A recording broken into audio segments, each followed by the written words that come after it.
तो फिर तो और मजा आएगा। फिर सॉन्ग यहाँ पर 100 मिलियन की बिडिंग लगा देती है। तो फिर वेंजी कहती है कि अब मैं हार मानती हूँ, इसे तुम ही ले लो। फिर सॉन्ग को बहुत ही गुस्सा आती है और फिर उसे इस जेट के 100 मिलियन देने पड़ते हैं और वो ना चाहते हुए भी इस जेट के लिए पेमेंट करती है और उसे लेकर अपने पर्स में डालती है। तभी यून कहती है कि सिस्टर इन लॉ आप फिक्र मत करो, अब जब आप इसे लिन ग्रुप कंपनी के प्रेसिडेंट को दोगी तो वो आपसे जरूर खुश होगा और फिर हमारा फायदा ही होगा। तभी फिर वेंजी हंसने लग जाती है तो यून उसे चिल्लाती है कि तुम हंस क्या रही हो। हाँ, तो वेंजी कहती है कि तुम्हारी स्टूपिडिटी पे हंस रही हूँ। फिर चैन वेंजी से पूछता है कि मैंने अभी तक तुम्हारा नाम नहीं पूछा, तो क्या तुम बता सकती हो अपना नाम। तो वेंजी कहती है कि तुम लोग मेरा नाम जानना डिजर्व नहीं करते। ये सुनते के साथ ही यून कहती है कि लगता है तुम्हें अपना नाम बताने के लिए शर्म आ रही होगी क्योंकि तुम जरूर किसी की मिस्ट्रेस होंगी। फिर चैन यून को रोकने लगता है तो यून कहती है कि भाई आप इसके चेहरे के जाल में मत फंसो, ये वेंजी नहीं है। वेंजी कहती है कि मैं आखिर वेंजी वेंजी बहुत सुन रही हूँ, तो वो आखिर तुम्हारी कौन थी। चैन कहता है कि मेरी पुरानी फ्रेंड थी जिसे मैं 3 सालों से ढूंढ रहा हूँ। तो ये कहती है कि अच्छा ऐसी बात है, तो फिर मैं तुम्हें एक रिमाइंडर दे दूँ कि अगर वो लड़की तुम्हारी लाइफ से जा चुकी है तो जरूर वो तुम्हें जानबूझ के छोड़कर गई थी, तो अब उस लड़की को भूल जाओ क्योंकि इंसान को पास्ट में नहीं रहना चाहिए। ऐसा बोलकर वो चली जाती है। तभी सॉन्गी से कहने लगती है कि वो लिन ग्रुप कंपनी के प्रेसिडेंट को यहाँ पर आने दो, फिर मैं उसे ये जेट दे दूंगी। तो चैन कहता है कि तुम्हारी जो मर्जी है वो करो और फिर चैन भी यहाँ वेंजी के पीछे पीछे वॉशरूम में आ जाता है। तो वो उसे कहती है कि लगता है तुम रास्ता खो गए और गलती से लेडीज वॉशरूम में आ गए हो। तो ये कहता है कि नहीं, मैं तुम्हारे लिए आया हूँ। तो फिर ये कहती है कि तुम्हारी फियांसी अभी यहाँ पर नहीं है और वो जाने लगती है। तो चैन जल्दी से उसे रोकता है और पूछता है कि क्या तुम अभी भी मुझे ब्लेम कर रही हो कि मैंने 3 साल पहले तुम्हें क्यों नहीं बचाया था। वेंजी कहती है कि तुम क्या कह रहे हो, मुझे समझ नहीं आ रहा। तो चैन कहता है कि तुम बस एक्टिंग कर रही हो, ये मैं अभी प्रूव कर सकता हूँ। और फिर ऐसा बोलकर वो उसके लेफ्ट कान पे किस करने लगता है। तो वेंजी याद करती है कि जब भी वो ऐसा करा करता था तो वो ये संभाल नहीं पाती थी। और अब की बार वेंजी यहाँ पर अच्छे से एक्टिंग कर लेती है और चैन काफी ज्यादा शॉक हो जाता है। वेंजी कहती है कि क्या हुआ, तुम क्या राइट साइड भी चेक करना चाहते हो। मिस्टर चैन आखिर अब तुम कंटिन्यू क्यों नहीं कर रहे हो। तो चैन इसे दूर करता है और कहता है कि सॉरी, मैंने तुम्हें गलत समझ लिया था, और ऐसा बोलकर वो चला जाता है। फिर सोचती है कि उसने क्या एक्सपेक्ट करा था कि 3 साल बाद भी मैं सेम रहूंगी। फिर चैन जब वापस यहाँ पार्टी में आता है तो सॉन्ग से पूछने लगती है कि तुम कहाँ पर चले गए थे। तो वेंजी भी यहाँ पर आ जाती है और इसे बताती है कि तुम्हारा ये फियांसी खो गया था और रास्ता भटकते हुए लेडीज वॉशरूम में आ गया था, लेकिन अच्छा हुआ ये मुझे मिल गया, मैंने तुम्हारे पास इसे वापस ले आई। बस अपने फियांसी का ख्याल रखना क्योंकि अगली बार अगर ये लेडीज वॉशरूम में खो गया तो जरूर तो फिर तुम इसे किसी और लड़की के साथ बेड पर देखोगी। और फिर ऐसा बोलकर वो हंसकर चली जाती है। यून कहती है कि भाई आपको दिख नहीं रहा है कि वो बार बार सिस्टर इन लॉ को प्रोवोक कर रही है। तो चैन यून को चिल्लाता है और कहता है कि मैंने बोला ना कि ये बस मेरे नाम की फियांसी है, तो इसे बार बार सिस्टर इन लॉ कहना बंद कर दो। तो यून कहती है कि लेकिन एक दिन आप दोनों की शादी हो ही जाएगी। तो चैन बताता है कि मैं जल्द ही इसके साथ अपनी एंगेजमेंट तोड़ दूंगा। ये सुनते के साथ ही सॉन्ग कहती है कि क्या तुम उस लड़की की वजह से कर रहे हो जो कि सेम तुम्हारी एक्स लवर की तरह दिखती है।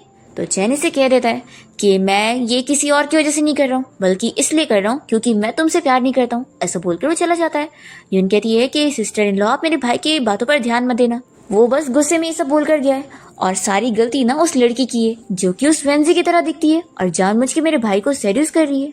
सॉन्ग सोचती है कि वो लड़की चाहे जो भी हो, मैं उसे चैन को मुझसे छीनने नहीं दूंगी।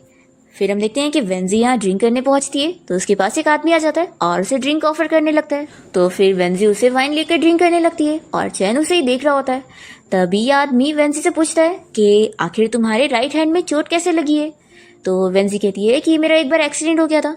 तभी जल्दी से चैन इसका हाथ पकड़ता है और उसका रीजन पूछता है कि आखिर उसे ये चोट कैसे लगी।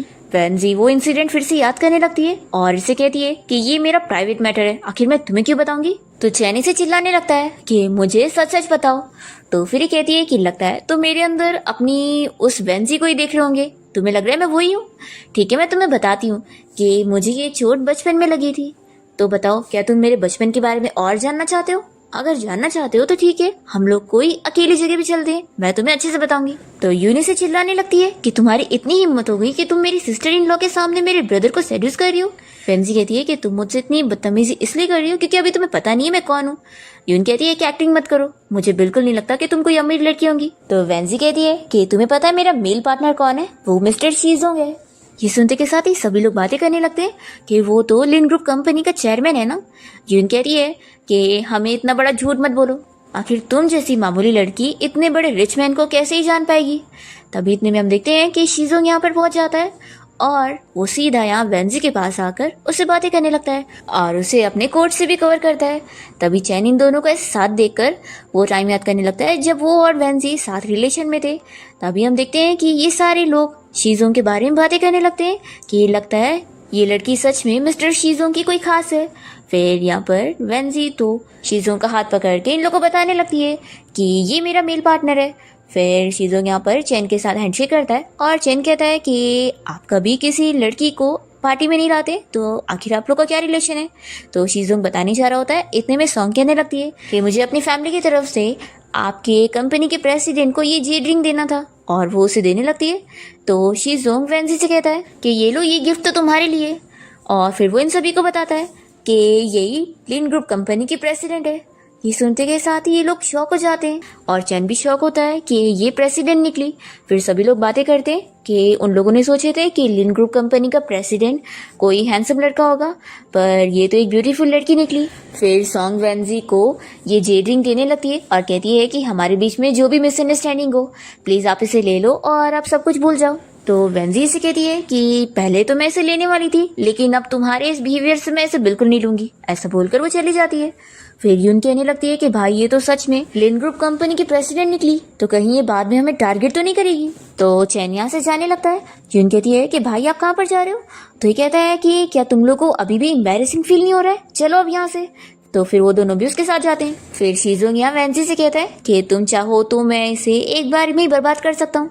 वेंजी कहती है कि नहीं, इतनी आसानी से नहीं। फिर नेक्स्ट सीन में हम देखते हैं कि चैन का असिस्टेंट उसे वेंजी की इन्फॉर्मेशन दे रहा होता है और बताता है कि लिन ग्रुप कंपनी की जो डॉटर है वो 3 साल पहले ही अब्रॉड से वापस आई है और अब तक वो कहाँ पे रह रही थी इस बारे में नहीं पता चल रहा है। और फिर असिस्टेंट कहता है कि वैसे बॉस, आपका जो विला है जहाँ पर पहले मिस वेंजी रहा करती थी उसे कोई बहुत ही भारी कीमत में खरीदना चाहता है। तो फिर चैन कह देता है कि जाओ उसे कह दो कि वो चाहे कितने भी पैसे दे दे, मैं उसे नहीं बेचने वाला हूँ। तभी इतने में यहाँ पर सॉन्ग आ जाती है और चैन से कहने लगती है कि प्लीज मेरी फैमिली को बचा लो, हमारी कंपनी का फंड पूरा रोक दिया गया है और जो सारे इन्वेस्टर थे वो सारे प्रोजेक्ट कैंसिल करने लग गए और मुझे लगता है कि इन सब के पीछे उस लिन ग्रुप कंपनी की प्रेसिडेंट का हाथ है। मैं मानती हूँ कि उसकी और मेरी पार्टी में आर्ग्यूमेंट हो गई थी, लेकिन इस वजह से वो मेरी फैमिली को ऐसे बैंकरप्ट कैसे कर सकती है। और देखो, सिर्फ मैंने थोड़ी ना उसे पंगा ली थी, तो क्या पता अगला नंबर तुम्हारी फैमिली का हो। तो चैन कह देता है कि तुम्हें हम दोनों की फैमिलीज को मिलाने की जरूरत नहीं है और ठीक है, तुम चाहती हो ना मैं तुम्हारी हेल्प करूं तो वो मैं कर दूंगा, लेकिन एक शर्त पे कि तुम मेरी और अपनी इस शादी को तोड़ दोगी। तो ये कहती है कि क्या मैं तुम्हारी नजरों में इतनी ज्यादा डिस्गस्टिंग हूँ कि वेंजी अब है भी नहीं तो भी तुम मुझे चूज नहीं करना चाहते। तो चैन उसे क्लियर करता है कि तुम कभी मेरी चॉइस थी ही नहीं। ऐसा बोलकर वो चला जाता है और फिर चैन यहाँ अपने असिस्टेंट से कहने लगता है कि लिन ग्रुप कंपनी की प्रेसिडेंट को कांटेक्ट करो, मुझे उससे बात करनी है। तो फिर ये कहता है कि बॉसेस की जरूरत नहीं है क्योंकि वो खुद ही आपसे मिलना चाहती है। फिर दोनों यहाँ मिलने पहुंचते हैं और चैन कहने लगता है कि मैं तुम्हारी कंपनी में अपना प्रोजेक्ट का इन्वेस्टमेंट करना चाहता हूँ, लेकिन बस मैं यही चाहता हूँ कि तुम सॉन्ग फैमिली को छोड़ दो। वेंजी कहती है कि अच्छा, तो तुम यहाँ पर अपनी फियांसी की हेल्प करवाने के लिए आए हो, फिर तो जरूर तुम अपनी फियांसी मिस सॉन्ग से बहुत ही ज्यादा प्यार करते होंगे। तो चैन पूछता है कि क्या तुम मुझसे प्रोजेक्ट के लिए नहीं मिलना चाहती थी। तो वेंजी कहती कि नहीं, क्या तुम मेरे साथ एक घर पे चल सकते हो। और फिर वो उसे उसी के वही विला के सामने ले आती है जहाँ पर वो पहले रहा करती थी। ये पूछता है कि क्या तुम यहाँ मुझे लेकर आना चाहती थी। तो वेंजी कहती है कि हाँ, मुझे ये विला खरीदना है। तो फिर चैन याद करता है कि उसके असिस्टेंट ने बताया था कि कोई पर्सन है जो कि इस विला को खरीदने के लिए काफी ज्यादा कीमत दे रहा है। फिर वेंजी से कहती है कि मुझे ये घर बहुत ही पसंद आया, तो तुम अपना प्राइस बताओ। तो ये कहता है कि फिर सॉरी, मैं इसे नहीं बेचने वाला हूँ। तो ये कहती है कि आखिर ऐसा क्या है इस घर में, क्या तुम्हारी कोई हिडन ब्यूटी छिपी हुई है। तो कहता है कि बस मैं नहीं बेचने वाला हूँ, तो अब चलो यहाँ से चलते हैं। वेंजी कहती है कि अब यहाँ पर आई गए तो कम से कम एक बार मुझे अंदर का नजारा तो दिखाई दो। तो फिर चैन मान जाता है और इसे अंदर ले आता है। वेंजी देखती है कि ये अभी भी वैसे ही है जैसा 3 साल पहले था। फिर चैन उसे पूछता है कि तुम क्या ड्रिंक करोगी। तो वेंजी कॉफी कहती है।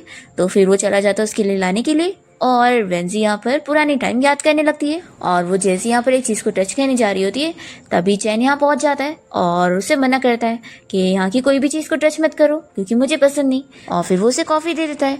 वेंजी उसे थैंक यू बोलती है तो ये कहता है कि अब हम लोग पॉइंट पर बात करते हैं कि आखिर तुम सॉन्ग फैमिली को परेशान करना कैसे छोड़ोगी। तो वेंजी कहती है कि मुझे घर चाहिए और या फिर एक और चीज़ चलेगी, तुम गेस करो कि मेरे पास क्या चीज़ मिसिंग है। तो चैन कहता है कि तुम इतनी अमीर हो और पावरफुल हो तो तुम्हारे पास कौन सी चीज़ मिसिंग होगी। तो वेंजी उसे नज़दीक करके कहती है कि मेरे पास एक लवर की कमी है।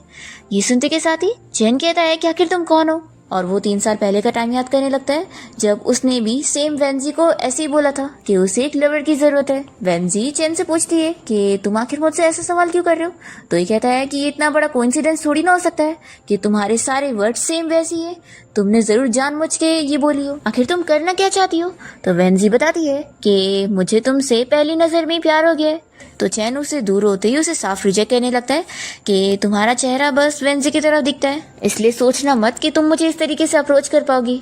और हाँ, मैं तुम्हें ये विला देने के लिए रेडी हूँ, तो 2 दिन बाद मैं इसे क्लीन करवा दूंगा और तुम कभी भी फिर आ सकती हो, और बदले में बस तुम सॉन्ग फैमिली को जल्द से जल्द छोड़ दो। ऐसा बोलकर चैन यहाँ से चला जाता है। और फिर 2 दिन बाद हम देखते हैं कि वेंजी यहाँ इस विला में रहने लग जाती है और वो शीजोंग को मिलने के लिए बुलाती है। वो कहता है कि तुम सच में यहाँ रहने के लिए आ गई, क्या तुम्हें डर नहीं है कि चैन तुम्हारी असली आइडेंटिटी जान गया तो फिर। तो ये कहती है कि मैं अपने आप को इतना चेंज कर चुकी हूँ कि मैं खुद भी अपने आप को पहचान नहीं पाती हूँ कि मैं वही पहले वाली वेंजी थी जो कि यंग और सिंपल थी। तो जब मैं नहीं पहचान पा रही हूँ तो दूसरा कोई क्या ही मुझे पहचानेगा। फिर ये पूछता है कि क्या सच में तुम वो हाईचेंग प्रोजेक्ट करना चाहती हो जिसमें सॉन्ग और चैन दोनों को ही फायदा होने वाला है। तो ये कहती है कि मैं बस अब उन लोग को कुछ टाइम के लिए स्वीटनेस देना चाहती हूँ ताकि वो लोग समझ ही ना पाए कि मैं करना क्या चाहती हूँ। फिर नेक्स्ट हम देखते हैं कि चैन और सॉन्ग यहाँ पर मीटिंग रूम में वेंजी के आने का इंतजार कर रहे होते हैं क्योंकि ये नया प्रोजेक्ट इन तीनों की कंपनीज के बीच का है। और वेंजी को आने में टाइम हो जाता है तो सॉन्ग कहने लगती है कि वैसे भी वो आधा घंटा लेट हो चुकी है तो हम लोग मीटिंग स्टार्ट करते हैं। तभी इतने में वेंजी यहाँ पहुंच जाती है और कहती है कि मिस सॉन्ग, तुमसे इतना भी सब्र नहीं हो पा रहा है। फिर मीटिंग स्टार्ट होती है और वेंजी कहने लगती है कि सॉन्ग फैमिली अगर सच में इस प्रोजेक्ट के लिए सिंसियर है तो फिर सॉन्ग फैमिली की डॉटर को खुद ही प्रोजेक्ट को एक्सप्लेन करके दिखाना चाहिए, तभी मैं मानूंगी। तो फिर सॉन्ग के डर से कह देते हैं कि जाओ तुम इस प्रोजेक्ट को एक्सप्लेन करो। सॉन्ग तो बहुत ही डर रही होती है कि वो कैसे करेगी, उसे तो कुछ पता होता है नहीं। यहाँ वेंजी सोच रही होती है कि जैसे उसने उसे और उसके डैड को बेइज्जत करी थी तब बारी उसकी खुद की है। फिर यहाँ पर सॉन्ग कुछ भी एक्सप्लेन नहीं कर पा रही होती है तो सभी लोग फिर उसके बारे में बातें करने लगते हैं कि आखिर वो क्या ही प्रोजेक्ट करने आई है जब उसे खुद यहाँ पर कुछ भी नहीं आ रहा है। फिर उसकी तो बेइज्जती हो जाती है तो फिर वो वेंजी को बातें सुनाने लगती है कि वो भी तो आखिर मैन के ऊपर डिपेंड होकर इतने तक पहुंची है, नहीं तो वो कहाँ ही प्रेसिडेंट बन पाती। फिर ये सुनते के साथ ही उसके डैड तुरंत ही उसे थप्पड़ लगाते हैं कि वो ऐसा बोलकर लेन ग्रुप कंपनी की प्रेसिडेंट से पंगा ले लेगी और फिर वो तुरंत ही उसे वेंजी से माफी मांगने के लिए बोलते हैं। तभी वेंजी कहती है कि तुम मेरे ऊपर बड़ा इल्जाम लगा रही थी कि मैं किसी मैन के ऊपर डिपेंड रहकर इतने तक पहुंची हूँ। हाँ, मैं मानती हूँ कि मैं अपनी फैमिली की अडॉप्टेड डॉटर हूँ, लेकिन तुम्हारी फैमिली की इतनी हिम्मत कि तुम मुझे इस तरीके से बोलोगी। तभी सॉन्ग के डैड उससे माफी मांगने लगते हैं और कहते हैं कि मैं अपनी बेटी को एजुकेट करूंगा, प्लीज आप गुस्सा मत हो। तो वेंजी कहती है कि अब मेरा मूड पूरा खराब हो चुका है और अब मैं इस प्रोजेक्ट के बारे में कुछ बात नहीं करना चाहूंगी। ऐसा बोलकर वो जाने लगती है। तो फिर सॉन्ग के डैड उसके पीछे जाते हैं उसे मनाने के लिए और सभी लोग यहाँ से चले जाते हैं और सॉन्ग बहुत ही ज्यादा गुस्सा होने लग जाती है और सोचती है कि आखिर वो सभी के सामने मुझे एम्बैरेस क्यों कर रही थी, आखिर उसका मेरे साथ क्या ग्रज है, कहीं वो सच में वेंजी तो नहीं है। फिर इसके बाद हम देखते हैं कि वेंजी और चैन साथ में बैठकर बात कर रहे होते हैं और वो इसे पूछता है कि आज जो तुम कर रही थी वो पर्पसली कर रही थी ना। तो ये कहती है कि क्या हुआ, तुम्हें बुरा लग रहा है। तो ये कहता है कि नहीं, मैं बस प्रोजेक्ट के लिए फिक्र कर रहा था। वेंजी कहती है कि अगर तुम मेरे लवर बनने के लिए रेडी हो जाओ तो फिर शायद मैं सॉन्ग को परेशान करना बंद कर दूं। तो चैन उसे कहता है कि मैंने ऑलरेडी तुम्हें विला दे चुका हूँ तो तुम अब ज्यादा की लालच मत करो। तो ये कहती है कि आखिर मैं कैसे लालच नहीं करूँ, वैसे भी तुम इस फेस को देखकर कैसे रिजेक्ट कर सकते हो। ऐसा बोलकर इसके नजदीक आ रही होती है। तभी इतने में यहाँ सॉन्ग आ जाती है और वो इन दोनों को ऐसे देखकर पूछती है कि आखिर तुम लोग ये कर क्या रहे हो। तो वेंजी कहती है कि क्या तुम्हें दिखा नहीं कि हम क्या कर रहे थे। चैन कहता है कि यहाँ से बाहर जाओ। वेंजी कहती है कि सुना तुमने, यहाँ से बाहर जाओ। तो ये कहता है कि मैं तुम दोनों को ही बाहर जाने बोल रहा हूँ। तो वेंजी कहती है कि ठीक है फिर, और वो उसे बाय बोलकर यहाँ से जैसे ही बाहर आती है तो सॉन्ग उसे रोकती है और कहती है कि तुम्हें तो कोई भी मैन मिल जाएगा, तो आखिर तुम मेरी फियांसी को सेड्यूस करने के पीछे क्यों पड़ी हो। तो वेंजी कहती है कि तुम ही तो कह रही थी ना कि मैं मैन के ऊपर डिपेंड रहती हूँ, तो मैं सोच रही थी कि क्यों ना मैं चैन को भी फंसा लूँ, उसका भी मैं कुछ यूज कर लूंगी।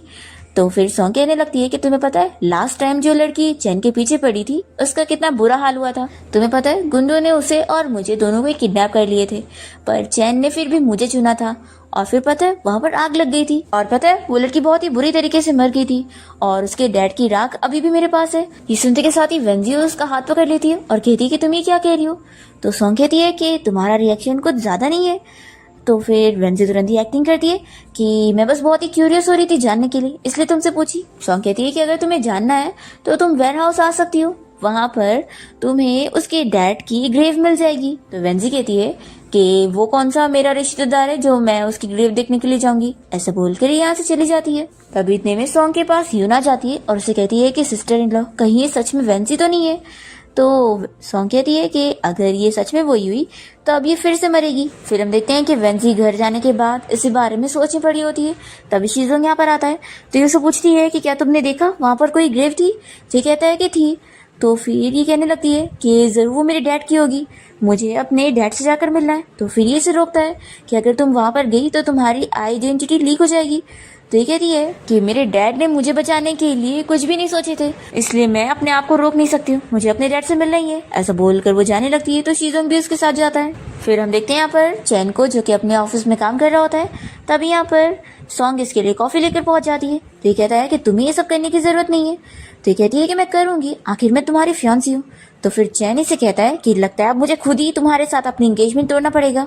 ऐसा बोलकर वो जा रहा होता है तो फिर ये इसे रोकती है और कहती है कि क्या तुम्हारे दिल में अभी तक मैं नहीं हूँ और उस मरी हुई लड़की को तुम अभी भी याद कर रहे हो। तो ये कहता है कि हाँ नहीं हूँ। ऐसा बोलकर चला जाता है। फिर सॉन्ग को यहाँ पर कॉल आती है और उसे पता लगता है कि वेंजी सच में वेयर हाउस गई हुई है।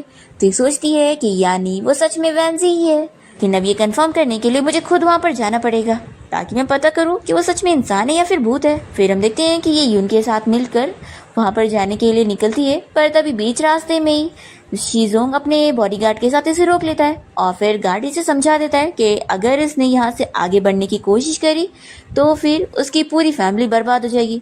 तो फिर ये डर के मारे यहीं पर ही रुक जाती है और यून से कहती है कि वैसे भी मैं पहले ही कंफर्म कर चुकी हूँ कि वो वेंजी है, तभी वो वहां पर गई है। तो फिर यूनी से कहने लगती है कि वहां पर जो ग्रेव हो क्या वो सच में उसके डैड की है।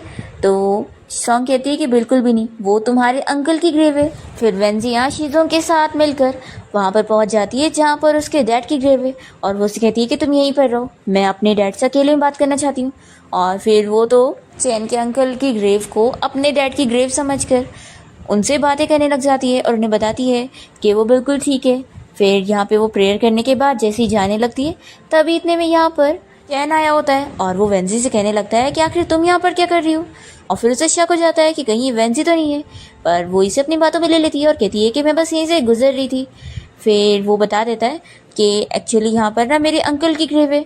ये सुनते के साथ ही वेंजी मन में सोचती है कि अच्छा तो सॉन्ग ने मुझसे ट्रिक खेली है। फिर चैनी से कहने लगता है कि चलो मैं तुम्हें तुम्हारे घर तक छोड़ देता हूँ। तो वेंजी कहती है कि इसकी जरूरत नहीं है और तभी यहाँ जल्दी से शीजोंग आ जाता है और वेंजी को अपना कोट पहनाने लगता है और चैन से कह देता है कि मैं अब इसे लेकर जा रहा हूँ। और फिर हम देखते हैं कि वेंजी कार में आने के बाद बहुत ही गुस्सा होने लगती है और कहती है कि सॉन्ग ने मुझे इतना बड़ा झूठ बोली ना, तब उसे इसकी कीमत चुकानी पड़ेगी। फिर हम देखते हैं कि सॉन्ग के डैड को कॉल आती है और फिर वो सॉन्ग को चिल्लाने लगते हैं कि आखिर अब लिन ग्रुप कंपनी की प्रेसिडेंट फिर हमारे पीछे क्यों पड़ गई है और उसने हमें बैन करने लग गई है, सब तुम्हारी गलती है।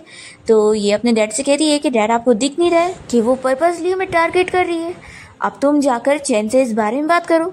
तो ये कहती है कि डैड मैं क्या कर लूंगी। तो इसके डैडी से थप्पड़ लगाते हैं और कहते हैं कि तुम्हें बहुत ट्रिक्स खेलना आता है ना, तो अब तुम सॉल्व करो इसे। तो फिर सॉन्ग सोचती है कि अब वेंजी ने मुझे ये करने पर मजबूर करी है। फिर इसके बाद वो चैन के पास लंच बॉक्स लेकर पहुंचती है। तो वो कहता है कि तुम आखिर यहाँ पर क्या कर रही हो। तो फिर ये इसे ज़बरदस्ती खाना खिलाने के लिए जाती है और वो समझ जाता है कि इसने ज़रूर कुछ मिला के लाई है। तो वो इसे चिल्लाता है और फिर यहाँ से जैसे ही जाने लगता है तो जल्दी से सॉन्ग उसे हक करती है और उसे कहने लग जाती है कि वो उसे कितना लाइक करती है वो क्यों नहीं समझ पा रहा है। इतने में चैन को यहाँ चक्कर आने लगते हैं और वो समझ जाता है कि उसने परफ्यूम में कुछ नशे वाला मिलाई थी। फिर ये कहती है कि अब तुम मुझसे दूर कहीं नहीं जा पाओगे और आज मैं तुम्हें अपना बना के रहूंगी। फिर वो उसके नज़दीक आने लगती है तो ये कैसे भी करके इसे अपना पीछे छुड़ाकर जाने लगता है। तभी वो उसे बता देती है कि आखिर वो वेंजी वापस क्यों आ गई, उसके लिए तुम मुझे छोड़ रहे हो। फिर हम देखते हैं कि चैन यहाँ वेंजी के घर पे नॉक करता है। जैसे ही वो दरवाज़ा खोलती है तो ये तुरंत ही उसे हक करता है और कहता है कि मैंने फाइनली तुम्हें ढूंढ लिया। तो ये कहती है कि तुम क्या कह रहे हो। तो फिर ये तुरंत ही उसे किस करने लग जाता है और कहने लगता है कि क्या तुम अभी भी मुझे ब्लेम कर रही हो। मैं तुमसे सॉरी कहना चाहता हूँ कि 3 साल पहले मैंने तुम्हें नहीं चूज़ किया था। तो फिर ये से थप्पड़ लगाती है और फिर वेंजी चैन की हालत देखकर समझ जाती है कि उसे किसी ने ड्रग दिया हुआ है। तो फिर ऐसे कहती है कि मैं तुम्हारी एंटीडोट बनने में हेल्प कर सकती हूँ, लेकिन फिर बदले में मैं भी कुछ लूँगी।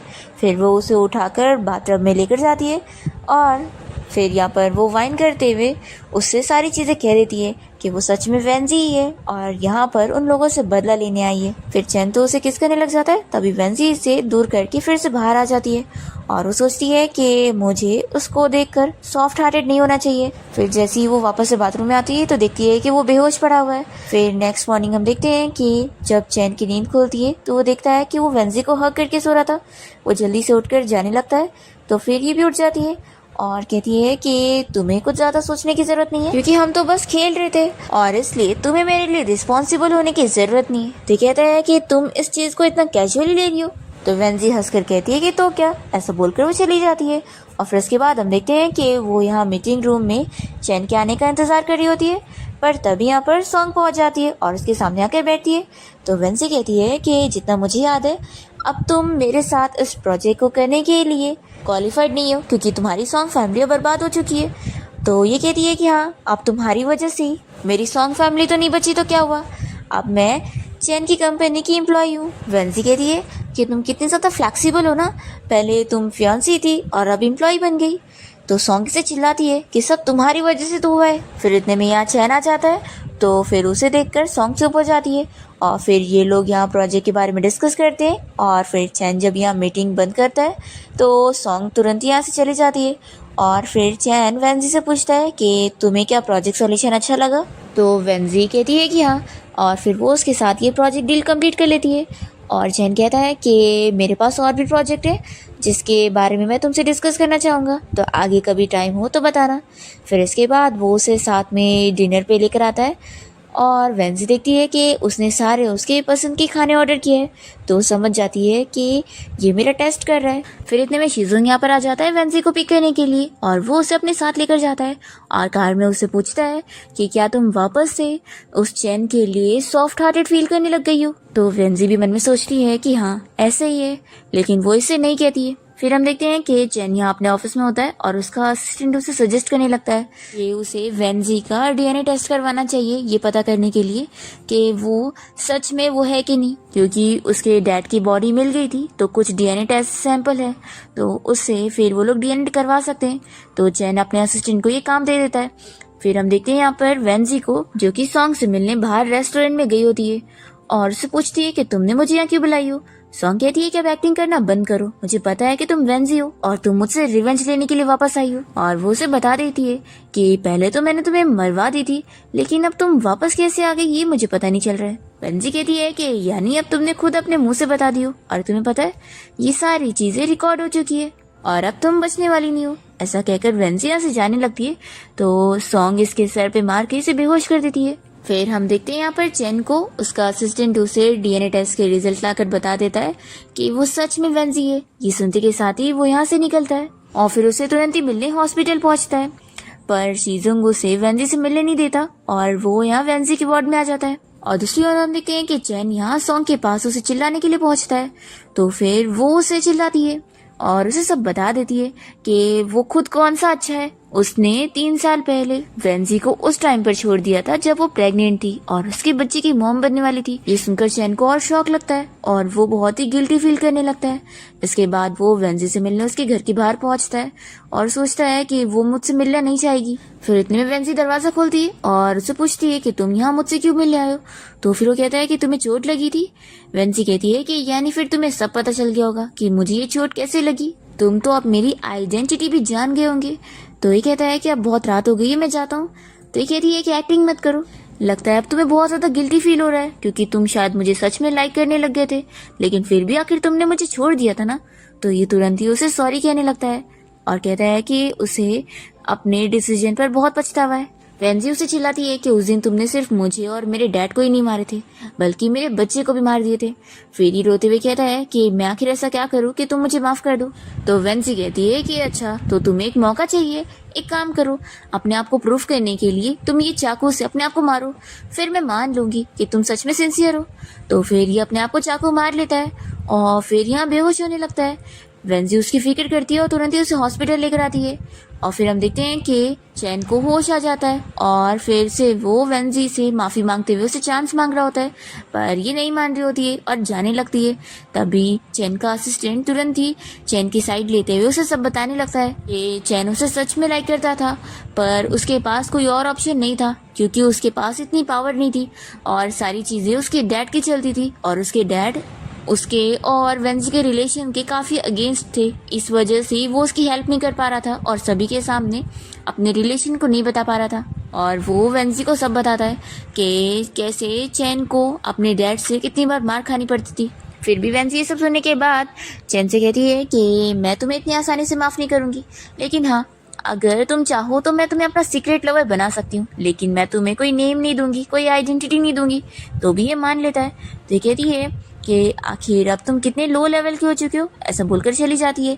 और फिर इसके बाद वेंजी जब शीजोंग के साथ कार से जा रही होती है तभी वो उसे अपनी फीलिंग्स बताता है और कहता है कि मुझे लगा था कि तुम भी एक दिन मुझे लाइक करने लगोगी, लेकिन शायद तुम्हारे दिल में अभी भी सिर्फ वो चैन है, इसलिए मैं अब तुम्हारी खुशी ही चाहता हूँ, जो तुम चाहोगी मैं उसमें खुश रहूंगा। फिर हम यहाँ पर यून को देखते हैं जो कि सॉन्ग के साथ उसके प्लान में शामिल होने के लिए मना कर देती है और कहती है कि अब बहुत हो गया। तो फिर सॉन्ग को गुस्सा आ जाती है और वो इसे सर पे मार के बेहोश करती है। फिर उसके बाद वो चैन को कॉल करके उसे धमकी देती है कि उसकी सिस्टर उसके पास है, तो उसे बचाने के लिए वो वहाँ पर पहुँचे। और फिर सॉन्ग यहाँ पर शीजोंग को भी पकड़ लाती है और चैन को भी बांध के रख लेती है। और फिर यहाँ पर वो वेंजी को धमकी देकर बुलाती है कि अगर वो इन लोग की जान बचाना चाहती है तो यहाँ पर आ जाए।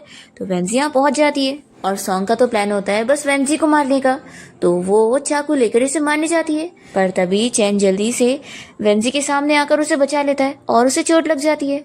और फिर ये लोग उसे हॉस्पिटल ले आते और फिर से यहाँ चैन सेफली बच जाता है। और फिर यून ने भी यहाँ वेंजी से माफी मांग ली होती है कि उसे अपनी गलती का एहसास हो गया कि वो अब तक सॉन्ग का साथ दे रही थी जो कि उसकी बिल्कुल सगी नहीं थी। फिर चैन अपनी सिस्टर को बाहर भेज और फिर यून बाहर चली जाती है इन दोनों को अकेले बात करने के लिए छोड़कर। और फिर वेंजी यहाँ चैन से कह देती है कि वो अब फाइनली उसे एक चांस देने के लिए रेडी है। तो फिर चैन तो बहुत ही ज्यादा खुश हो जाता है और इसके साथ इस ड्रामा की हैप्पी एंडिंग यहाँ पर हो जाती है।